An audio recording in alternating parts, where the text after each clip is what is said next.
அதே மாதிரி பாத்தீங்கன்னா நீட் தேர்வு ஒரே கையெழுத்துல நான் நீக்கிடுவேன், அதனால வந்து நீங்க தலைவருக்கு ஓட்டு போடுங்க. நீக்கலாம் நீக்கல.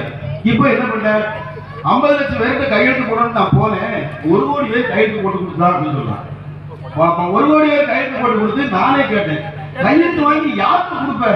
நீ மோடி வேண்டாங்க, இங்க இருக்க கவர்னர் வேண்டாங்க, ஒருத்தருமே வேண்டாம்னா அந்த கையெழுத்து வாங்கி எங்க கொடுக்குற? மக்களை எவ்வளவு தூரத்துக்கு முட்டாளாக்குறான்னு பாருங்க. சரியா வாங்கல, ஊர் ஊரா பெட்டி வச்சு மண் வாங்கி எங்கேயோ கொண்டு போட்டது மாதிரி இதையும் கொண்டு போய் எங்கேயாவது கொண்டு வச்சிட வேண்டியது. எல்லாம் பாத்தீங்கன்னா அந்த சேலம் மாநாடு, இப்போ ஒரு பட்டாபிஷேக மாநாடுல வந்து பாத்தீங்கன்னா பூரா எல்லாம் கை துடைக்கிறதுக்கும் மூச்சு துடைக்கிறதுக்கும் அந்த கையெழுத்து போட்டதெல்லாம் இருக்காங்க. நீங்க கையெழுத்து போட்டது வந்து நீங்க வந்து அது ஒரு சாதாரண பேப்பரா இருக்கலாம், ஆனா அந்த கையெழுத்து போட்டவர்களுடைய உணர்வுகளை பாருங்க.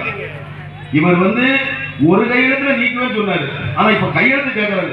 இப்பவும் ஏதோ நீக்க போறாரு போலுக்குன்னு சொல்லி இந்த நம்ம பாவப்பட்ட இந்த மாணவ செல்வங்கள்லாம் கையெழுத்து போட்டது இன்னைக்கு சேலம் மாநாட்டில் வந்து ஒரு குப்பையில் இருக்கக்கூடிய ஒரு